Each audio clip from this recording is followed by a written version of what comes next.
Deuxième partie, les principales méthodes d'interprétation spirituelle. On va les détailler.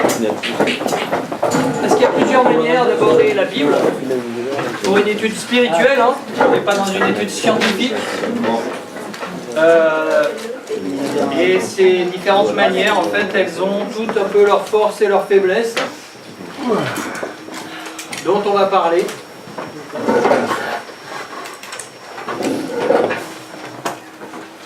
Mais avant d'interpréter, il faut lire. Et pour lire, il faut pouvoir comprendre ce qu'on lit. Donc si vous ne lisez pas l'hébreu, ou l'araméen, ou le grec, eh bien, vous avez besoin d'une traduction. Et après avoir abordé le sujet des traductions, on verra les 4 types de lectures les plus courantes. Et je vous expliquerai celles que je préfère et pourquoi. Mais donc, on a besoin d'une bonne traduction. Une traduction, c'est quoi? C'est une sorte de trahison. Parce que, évidemment, c'est très difficile de rendre le texte de manière, avec toutes ses subtilités et toutes ses nuances, en changeant de langue. Parce que, en fait, une traduction, c'est d'abord un début d'interprétation. Et je vais vous montrer. Colossiens 2,9 dont on parlait tout à l'heure. Je ne vais pas vous le dire en grec, ça n'a aucun intérêt, mais la NBS traduit « car c'est en lui qu'habite corporellement toute la plénitude de la divinité ». La traduction du Nouveau Monde, je ne sais pas si vous connaissez cette traduction, dit « parce que c'est en lui que toute la plénitude de la qualité divine habite corporellement ».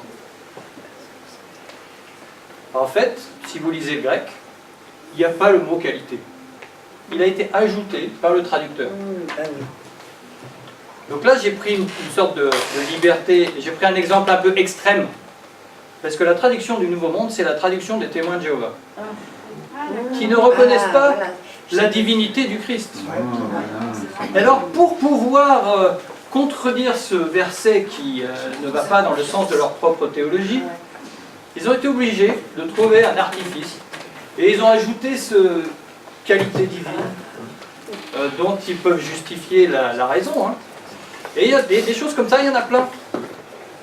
Luther, quand il a traduit la Bible, en Éphésiens, il a dit c'est par la foi que vous êtes, c'est par la foi seule que vous êtes sauvés. Or, le mot seul dans le grec, il n'y est pas. Et il avait ajouté la foi seule parce que lui, il était tellement contre le catholicisme qu'il a voulu prendre le contre-pied et il est allé un petit peu trop loin dans sa traduction. Et des choses comme ça, il y en a plus qu'on ne le pense. Donc vous voyez qu'il y a déjà un début d'interprétation dans le fait de traduire. Je prends un autre exemple, Romains 5, 18. Mais là, il ne s'agit pas d'une falsification, un peu comme dans la traduction du Nouveau Monde. Il s'agit de 2 traductions grammaticalement possibles d'un même verset. Ainsi donc, comme à travers la faute d'un seul, pour tous les humains, la condamnation. Ou alors, ainsi donc, à travers une seule faute, pour tous les humains, la condamnation. Mais vous voyez que c'est différent. Si vous prenez la première traduction qui est possible, vous pensez que c'est à travers la faute d'un seul qu'est venue la condamnation. C'est à travers la faute de quelqu'un. Alors que si vous prenez la deuxième traduction, c'est à travers une seule faute. Donc c'est plus quelqu'un d'autre, c'est nous qui pouvons être concernés. Et donc vous voyez que, en fonction de la théologie du traducteur, vous aurez une traduction différente. Donc c'est assez étonnant. Et ça, il y en a à foison des exemples. Ceux-là, ils sont assez caractéristiques pour vous montrer. En hébreu, on a un peu la même chose. En Deutéronome 17, verset 18, C'est joli les bouées. Là, le mot qu'il y a en rouge, milfenei ou milfenei, il peut être traduit de deux façons différentes. Hors de devant ou sous le contrôle. Or, c'est exactement le contraire. L'un de l'autre. Donc, il écrira pour lui le double de cette loi sur un document. Hors de devant les prêtres et les lévites. C'est le contraire de il écrira pour lui le double de cette loi sur un document sous le contrôle des prêtres et des lévites. Alors qu'est-ce qui va aider le traducteur à traduire correctement? C'est le contexte. Et ça n'aurait pas de sens que ça soit hors de devant les prêtres et les lévites qui étaient les garants du fonctionnement du temple et de la mise en pratique de la loi. Donc vous voyez, on peut parfois, par la traduction, influer sur le sens. Donc notre Bible, en fait, c'est le point de départ de notre étude. Mais c'est déjà le résultat d'un énorme travail. Parce qu'une des tâches des traducteurs, c'est de faire des choix de vocabulaire, des choix de grammaire, des choix de ponctuation aussi, parce que par exemple, dans les textes originaux, il n'y a pas de ponctuation. En grec, tous les mots sont attachés les uns aux autres, sans ponctuation. Donc, où est-ce qu'il faut couper les phrases, etc. Tout ça, c'est un travail de traducteur. Alors, et en fait, c'est pourquoi, même si on connaît les langues bibliques, eh ben, il faut lire plusieurs traductions de la Bible. On a besoin de lire plusieurs traductions de la Bible, de tendances différentes, de sensibilités différentes, pour aller voir et comparer comment les traducteurs ont compris les textes. C'est super important. Alors, dans les traductions, il y a, je vais vous montrer un petit dessin. C'est une sorte d'échelle entre la difficulté de compréhension du texte et la liberté que prennent les traducteurs. C'est-à-dire quelqu'un qui veut être vraiment littéral avec le texte, qui veut coller à la syntaxe, qui veut vraiment redonner dans le français le plus collé au plus près du texte. Il va vous donner un texte qui est quasiment incompréhensible. Il y a un traducteur qui s'appelle Henri Méchonic. J'ai lu sa traduction de la Genèse. C'est impossible à comprendre. Pour toi il a traduit en français, mais c'est quasiment mot à mot. Et ça ressemble à rien, quoi. Vous avez peut-être déjà lu ou acheté la Bible Chouraki. Ça, elle est intéressante. Mais au petit déjeuner du matin, c'est imbuvable. Beaucoup de café. Donc, la plupart des traductions tentent d'être équilibrées. Une qui, à mon avis, est la meilleure, c'est la Nouvelle Bible Seconde. En termes d'équilibre entre la complexité du texte et la fluidité du texte. À mon avis, c'est une des meilleures. La Bible en français courant, elle est pas mal aussi, mais elle fait pas mal de... Elle prend plus de liberté. Parole vivante, ça, ils appellent même pas ça une traduction, ils appellent ça une transcription, je crois. Un truc comme ça. Pour dire que c'est pas une vraie traduction, ils essayent de donner un texte fluide et facile à comprendre, facile à lire, mais évidemment, ça prend beaucoup de liberté par rapport au texte original. Une que j'aime pas du tout, c'est la S21, qu'on utilise beaucoup parce qu'elle est pas chère, mais la traduction, pour moi, est très partiale, et on retrouve énormément, notamment, enfin j'ai fait des petites études sur l'évangile de Jean avec la S21, il y a énormément de liberté prise dans les concepts que transmet l'évangile de Jean. Après, chacun peut se faire son avis, mais moi, je l'aime pas beaucoup. Voilà quelques exemples de Bible qui existent. Je crois qu'il existe 74 versions de la Bible en français. Alors il y en a qui datent de la Renaissance, hein, mais si vous voulez, au total on peut en trouver jusqu'à 74. Je crois qu'en anglais c'est des centaines. Mais bon, voilà, le marché français de la Bible n'était pas le marché américain de la Bible. Donc on en a moins. Donc en fait, c'est moins grand. C'est moins grand, il y a moins de gens. Ça progresse. Donc on va attaquer les différents types de lecture de la Bible. Mais avant, je voulais juste vous dire que pourquoi est-ce qu'il faut lire plusieurs Bibles? Parce que même si c'est un effort, le fait d'en lire plusieurs, ça va vous aider à comprendre aussi la dynamique du texte. C'est-à-dire que le texte, moi je me souviens quand je suis devenu chrétien, j'avais la colombe. Elle est très bien la colombe. Mais à force de la lire, je connaissais quasiment les expressions, les mots par cœur. Et puis, des fois je lisais d'autres versions, je dis, mais c'est pas ça. Alors, en fait, on a besoin de se laisser... ça rentre aussi dans la notion de conflit dont je vous parlais tout à l'heure. On a besoin de se laisser surprendre par le texte aussi. Amen. Donc il n'y a pas de traduction parfaite, il faut en utiliser plusieurs. Et puis, je vais vous parler de 4 façons qu'on a en général de lire la Bible. La dernière, vous verrez qu'elle n'est pas spécialement naturelle et intuitive, mais on va les prendre les unes après les autres. Ce qu'on appelle la lecture allégorique. Alors, comme son nom, une allégorie, c'est le fait de trouver dans des expressions des images. Donc l'idée, c'est que Dieu aurait caché du sens dans des passages ordinaires, derrière des tas de symboles qu'on retrouve dans le texte. Ça, c'est l'idée de cette lecture. Alors, il faudrait décrypter le texte. Alors, je vais vous donner un exemple. À partir de cette parole du Cantique des Cantiques. Que tu es beau, mon chéri. Combien gracieux. Combien verdoyante est notre couche. Les poutres de notre maison sont les cèdres et nos lambris, les genévriers.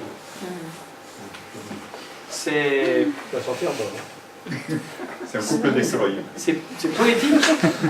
Ça doit être beau. C'est sensuel. On peut bien éviter là. C'est presque érotique. Presque. Alors je vais vous donner l'interprétation du fondateur des Cisterciens de ce passage. Dis-nous. Oui. Il n'a pas eu le temps de finir, il a écrit, je ne sais plus combien, 80 sermons sur le Cantique des Cantiques. Donc tous les dimanches, sermons sur le Cantique des Cantiques. En fait, c'était plus que tous les dimanches, c'était tous les jours parce qu'il prêchait à ses moines. Mais il est mort avant d'avoir fini l'interprétation de l'ensemble du Cantique des Cantiques. Ces 80 sermons, c'est juste sur les 2 premiers chapitres. Donc, Bernard de Clairvaux, quand il lit combien verdoyante est notre couche, pour lui, la couche, c'est le monastère. Ben, c'est évident. C'est évident. Quand on est moine, la couche, c'est le monastère, ça ne peut pas être autre chose. Bah oui. Alors pourquoi elle est verdoyante? Parce que dans le monastère, on a un vrai enseignement sur la Bible. Un vrai enseignement sur Dieu, spirituel. Et donc on peut être nourri spirituellement. Pour lui, la maison, c'est l'assemblée du peuple chrétien. Les poutres de notre maison sont les cèdres. Les poutres, pour lui, c'est les lois auxquelles il faut obéir. Et les lambris, c'est la manière de se comporter des moines qui rendent la maison belle. Parce que s'il n'y avait que les chrétiens qui sont en dehors des moines, qu'est-ce que ça serait moche?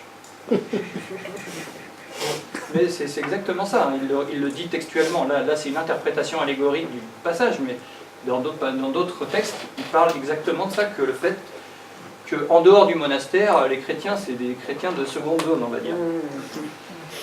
Le cèdre, c'est la force des princes qui maintiennent l'ordre politique. C'est évident?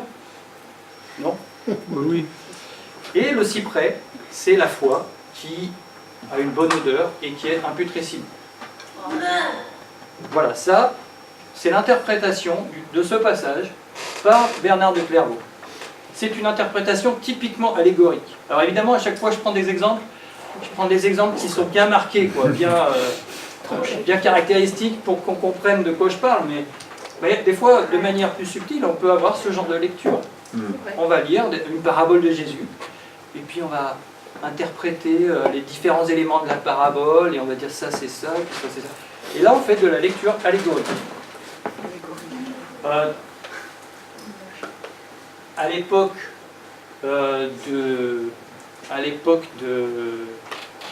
la Réforme, il y avait des gens qui, grâce à la Réforme, ou à cause de la Réforme, on ne sait pas, se sont dit, maintenant, on peut dire ce qu'on veut sur la Bible, puisque Luther il a dit ce qu'il voulait, Calvin il a dit ce qu'il voulait, et donc certains avaient envie de dire que finalement la Trinité c'était peut-être un dogme qui n'était pas biblique.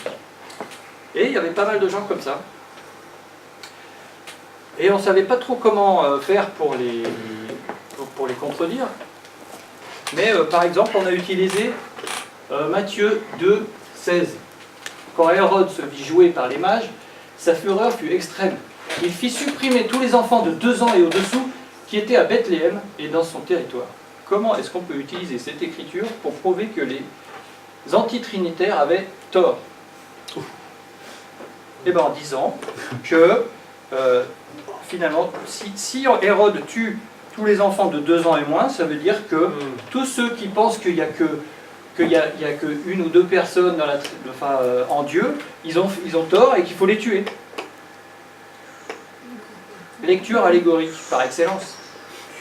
On va chercher dans le texte quelque chose qui n'y est pas en fait. Donc c'est encore un peu tiré par les cheveux comme exemple, mais des gens ont utilisé ces passages-là comme ça, pour dire que si Hérode laisse vivre les enfants de 3 ans, ça signifie que seuls ceux qui croient à la Trinité seront sauvés. Je pense qu'il y a d'autres façons de faire pour prouver ça, mais bon, ça a été utilisé. Alors, les avantages d'une telle lecture, c'est quoi? C'est facile de faire un lien avec mon quotidien. Il se passe des choses dans ma vie, je vais les interpréter, je lis un texte et je vais essayer de faire coller le texte à ma vie. C'est de la lecture allégorique. Elle permet de m'identifier aux personnages bibliques aussi.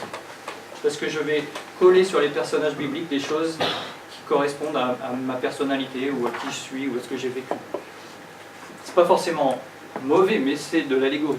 Donc il faut y faire attention. Et elle amène, la lecture allégorique, elle amène une nouveauté permanente. Parce qu'évidemment, un texte, on peut l'interpréter un jour comme ci, et puis le lendemain comme ça, et il y aura toujours quelque chose de nouveau. Et des gens qui écrivent des bouquins dont la base est la lecture allégorique, il y en a plein. Dans les maisons de la Bible, il y en a plein. Donc faites attention à ce que vous lisez. Quand vous dites, ah oui, j'ai lu un livre, et puis il dit que Abraham, en fait, c'est l'ange machin truc. Bon, ben, d'accord, mais tout ça, c'est gratuit. C'est allégorique. Donc évidemment, les faiblesses de tels passages, c'est qu'on oublie le contexte. En fait, on prend le texte et on le met dans un autre contexte que lui-même. On fait dire au texte ce qu'on veut. Ouais. Bernard de Clairvaux, c'est assez clair. Elle stimule la course à la nouveauté. Et, entre autres, c'est comme ça qu'est né le culte à Marie. Pourquoi est-ce qu'il y a un tel culte aujourd'hui lié à la Vierge? Parce qu'en fait, on en parle très peu dans la Bible. Donc le peu de textes qui parlent de la Bible, on peut leur faire dire plein de choses sur Marie. Et comme les théologiens, quand on est théologien de métier, c'est comme quand on est chercheur à l'université ou quand on fabrique des trucs dans une fabrique de téléphone, il faut qu'on sorte la dernière nouveauté. Là où il y a des trous dans la Bible, où il y a des silences, entre guillemets, c'est facile de trouver une nouveauté. Et c'est comme ça qu'est né le culte de Marie. On a brodé sur des peu de passages et on en a fait une lecture allégorique. Et finalement, le problème c'est que quand on lit la Bible comme ça, c'est pas la Bible qui est inspirée, c'est nous. Parce que c'est nous qui trouvons les idées à faire coller au texte. Donc, vous comprendrez, vous avez déjà compris que cette lecture, c'est pas ma préférée. elle n'est pas interdite, mais il faut quand même respecter le sens naturel du texte. Paul utilise cette lecture à un moment, quand il parle de Agar, dans l'épître, je crois que c'est dans l'épître aux Romains, ou en Galates, je ne sais plus. Alors, mais lui, il est inspiré. Donc, d'une certaine manière, c'est pas parce que Paul le fait que nous, on peut le faire. C'est pas interdit de le faire, mais il faut prendre certaines précautions. Et vous verrez que avant de faire une lecture allégorique, il faut peut-être passer par une autre lecture.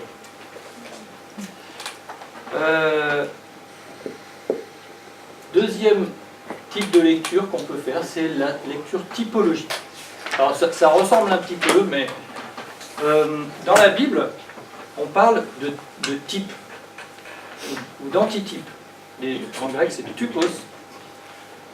Par exemple, en 1 Corinthiens 10, versets 1 à 12, on nous explique que l'histoire de la sortie d'Égypte, c'est un modèle de la vie chrétienne. Et le mot modèle ou type est utilisé. Donc la Bible utilise cette lecture, Paul utilise cette lecture. Philippiens 3,17 nous dit que Paul est un modèle pour les croyants. Il est un type des croyants. De la même manière, on a les antitypes.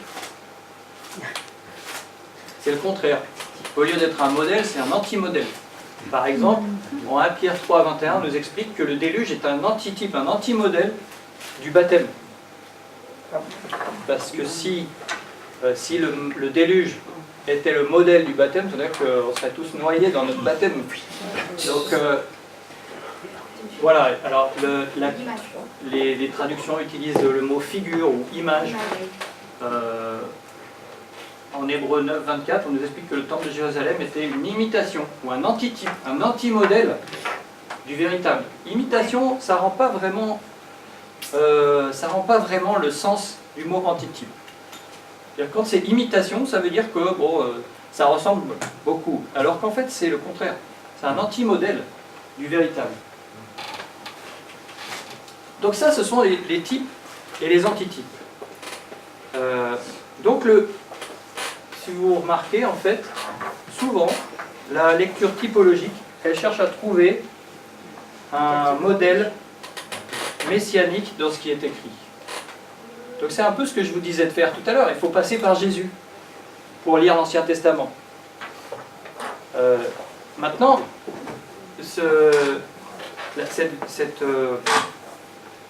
cette lecture, si nous on l'utilise, c'est-à-dire qu'on va prendre des choses comme modèle. C'est un peu comme l'allégorie. Bon, j'ai pas d'exemple comme ça en tête, mais si on prend, je sais pas moi, dans certains psaumes, certaines personnes vont dire ah oui, si on pouvait écraser la tête des nourrissons contre un rocher, la tête des nourrissons de mes ennemis contre un rocher, je crois que c'est un psaume 137. Est-ce que c'est un modèle ou un anti-modèle? Ce serait plutôt un anti-modèle. Mais c'est quand même un peu prendre l'écriture et vouloir absolument lui trouver une correspondance avec ma vie ou avec quelque chose qui se passe autour de moi. Donc ça serait une lecture typologique qui a l'avantage de faire un lien facile entre Ancien et Nouveau Testament et puis de mettre Jésus au centre. Donc elle est un peu moins dangereuse que la lecture allégorique, mais elle reste très subjective en fait. D'ailleurs, c'est ce que je veux dire là, je pense. Elle favorise les doctrines erronées. Souvent, les témoins de Jéhovah utilisent beaucoup d'écriture dans l'Apocalypse pour en faire des modèles et dire ça va se passer comme ça va être comme ci, et ça ne peut pas être autrement parce que c'est écrit dans l'Apocalypse. Bon, alors souvent, il y a des contradictions dans ce qu'ils racontent, mais au départ, ils utilisent souvent une méthode typologique. Alors, il faut quelques précautions pour l'utiliser, c'est-à-dire accepter comme type ce que le Nouveau Testament présente comme tel. Les écritures que je vous ai données tout à l'heure, c'est des écritures du Nouveau Testament qui utilisent cette lecture pour lire l'Ancien Testament. Donc dans ce cas-là, évidemment, on peut le faire, puisque le Nouveau Testament utilise cette méthode par rapport à certains passages, on peut faire la même chose, pour les mêmes passages. Je ne sais pas si je suis clair là. Les types existent dans la Bible, il y en a Voilà, qui sont des vrais. Les types existent, et c'est le Nouveau Testament qui nous dit lesquels sont des types et lesquels ne le sont pas. Bon, le type et l'antitype, c'est toujours une préfiguration imparfaite, c'est-à-dire que c'est juste un modèle, c'est jamais pleinement la vérité. Et puis, si on utilise un type pour confirmer une doctrine, c'est bon, mais si on fabrique une doctrine à partir d'un type, on prend des risques. Hein, je vous parlais des témoins de Jéhovah, ou même l'exemple de Naaman le Syrien. Vous pourriez dire, c'est un type du baptême.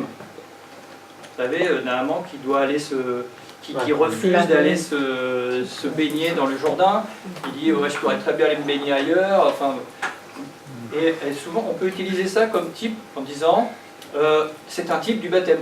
Regardez, Dieu veut qu'on aille s'immerger dans l'eau. Alors, on pourrait le dire, mais ça ne peut pas être le fondement de la doctrine. Ça peut éventuellement être un argument pour renforcer une doctrine qu'on a déjà construite avec d'autres passages et d'autres méthodes. D'accord ? Peut-être la lecture la plus courante de la Bible, la lecture émotionnelle. En fait, si vous avez déjà dit ou pensé « je ressens, donc c'est vrai », ou « je laisse le texte me parler », ou « c'est Dieu qui me parle à travers ce texte ». En général, il y a de l'émotionnel là-dedans. Et en plus, c'est très centré sur soi. Mais un exemple typique de lecture émotionnelle, moi, je me suis abonné à un site qui m'envoie une écriture tous les jours. J'arrive pas à me désabonner, j'ai pas trouvé le lien sur le site. Bon, donc je le reçois tous les jours, tous les matins, j'ai mon verset. Mais c'est juste un verset comme ça, paf. Alors en fonction de mon humeur, je vais ressentir quelque chose à la lecture de ce verset. Mais ça n'a rien de spirituel. C'est lié à moi. C'est lié à mon état, à ce que je ressens et à comment je me sens en ce moment. Donc souvent, c'est ces versets fameux. C'est rarement Josué 24 qu'on a lu tout à l'heure que je reçois le matin. C'est plutôt des choses encourageantes. Donc ça fait appel à l'émotion. Alors, c'est pas forcément une mauvaise chose, mais il faut y faire attention. Si on prend les applis, voilà. Si vous avez des problèmes financiers, vous allez lire Matthieu 6,34. Si vous avez des examens à la fac, vous n'avez jamais eu ce genre de liste? Dans l'église, ça circulait. À Londres, j'ai reçu une liste comme ça, j'en avais une pleine page. Et tu as des problèmes de tel ordre, lis telle écriture, lis telle écriture. Et c'est très centré finalement sur ce qu'on ressent et sur ce qu'on vit à tel ou tel moment. Tu as besoin de courage? Josué 1,6, c'est pour toi. Prends courage et fortifie-toi. Etc. On peut en faire. Alors, les avantages, c'est que si vous ne vous sentez pas bien et que vous voulez vous sentir réconforté par Dieu, ça va très vite. Vous lisez un passage, ça fait du bien. Je lis et je ressens tout de suite la présence et l'amour de Dieu. Elle est compatible avec les textes poétiques. On verra ça ce soir. La dernière classe avant de vous libérer. Mais si vous lisez les psaumes, c'est fait pour. Bah oui, c'est fait pour. Donc, allons-y. Mais si vous lisez Galates, c'est pas fait pour. Donc faites attention à quand vous utilisez vos émotions pour lire la Bible. Donc la faiblesse, c'est que si les émotions ne sont pas au rendez-vous, je risque d'être déçu. Et puis évidemment, ça évacue souvent le contexte du texte, puisque c'est très centré sur moi. Cette lecture, elle renonce souvent aux passages difficiles de la Bible, et elle introduit dans la lecture une dose supplémentaire de subjectivité. La subjectivité, elle est déjà quasiment inéluctable et inévitable, mais là on en rajoute. Alors, juste par rapport à la subjectivité, on va faire un petit exercice. Concentrez-vous bien, réveillez-vous ceux qui dormaient, et regardez ça. Qu'est-ce que vous évoque Ah mince, il va disparaître. C'est la tâche. Zut, je suis trahi. Que vous évoque Rien. ce dessin? Si, on l'a vu à peu près. Le néant. Voilà. Le dites pas, pensez à vous-même, en vous-même. Il y a plusieurs trucs qui nous arrivent en fait. Voilà. Donc, quels sont les... Je sais pas, Rosalie, quand tu vois ça, ça t'évoque quoi? Je vois deux bonhommes qui font la danse, une espèce de danse, et il y a une personne au milieu qui se met sur la tête, voilà. C'est vrai, c'est pas mal, hein, Stéphane, quand tu voyais quoi? Oh, un masque d'Halloween. Un masque d'Halloween. Ouais, moi j'ai pensé un peu à des trucs comme un masque africain. Donc vous voyez, quand pour Rosalie et Stéphane, c'est pas tout à fait pareil. Pourtant c'est le même dessin. Ben, avec la Bible c'est la même chose. Et en fonction de ce qu'on ressent, de comment on est, de ce qu'on voit, et ben on va comprendre des choses différentes. Ça c'est le texte, c'est le test de Rosen, je ne sais jamais si je me ce truc-là, de Rorschach. Quoi, la tâche?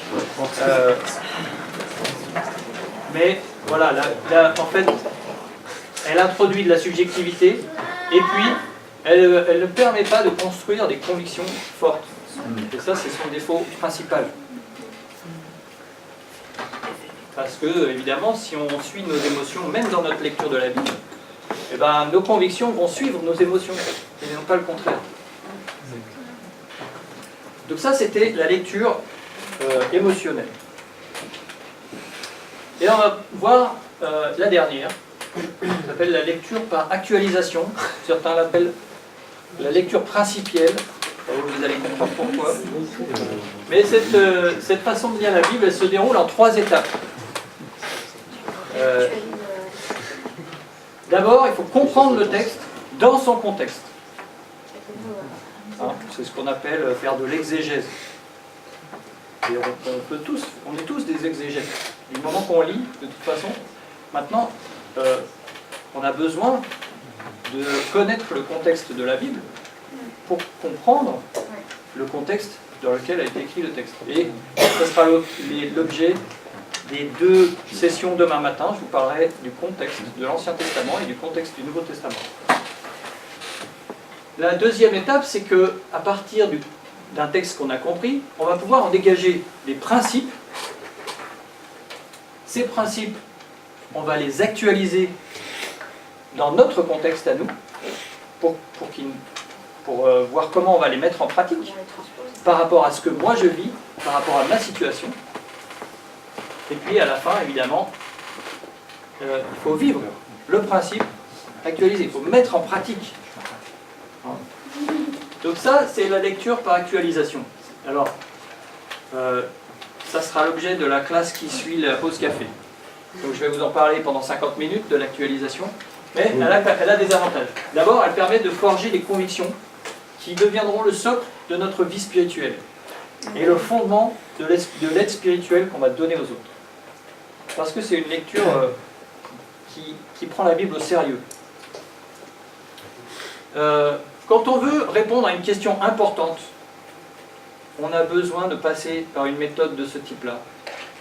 Si on veut répondre à une question importante, on se dit qu'est-ce que Dieu veut pour ma vie dans tel et tel et tel domaine. On a besoin d'avoir une analyse de la Bible qui ne soit pas émotionnelle, parce que là, sinon, autant passer outre la Bible et suivre nos émotions. Et puis cette lecture, elle respecte le mieux les 2 aspects des Écritures dont je vous ai parlé tout à l'heure. C'est-à-dire qu'elle permet d'être à l'équilibre entre la recherche de l'esprit et la compréhension de l'humain qui est dans la Bible. Donc ça, c'est les avantages. Mais elle a quand même quelques faiblesses. D'abord, elle est plus difficile que les autres. Ça demande du temps de faire tout ça. Et vous allez voir pourquoi. Donc évidemment, vous n'aurez pas la réponse à votre question spirituelle dans la seconde. Ce n'est pas en ouvrant la Bible au hasard que vous allez avoir une réponse de Dieu en utilisant cette méthode. elle n'est pas adaptée pour une méditation rapide. C'est-à-dire que comme ça prend du temps, ben, un sujet ou un livre de la Bible que vous allez étudier, vous allez l'étudier non pas sur 10 jours, mais sur un mois peut-être, parce que ça demande du temps. Ce n'est pas la plus rapide pour avoir une réponse de la part de Dieu. Donc ça, c'est les faiblesses, c'est qu'elle est un peu fastidieuse. Mais elle demande du courage. Mais c'est un courage qui, à la fin, est récompensé. Donc, qu'est-ce qu'il faut retenir sur cette session? Et après, on aura le droit au café.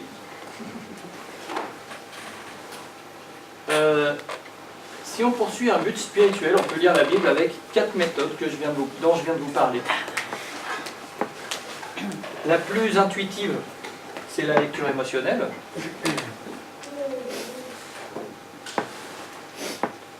Les lectures allégoriques et typologiques sont plus rationnelles parce qu'elles résonnent avec le texte, mais elles ne sont pas raisonnables parce qu'on peut arriver à des non-sens ou à faire dire au texte des choses qu'il ne dit pas. Celle qui permet de forger les convictions, eh ben, c'est la lecture par actualisation. Et c'est celle dont on va parler dans la session qui vient,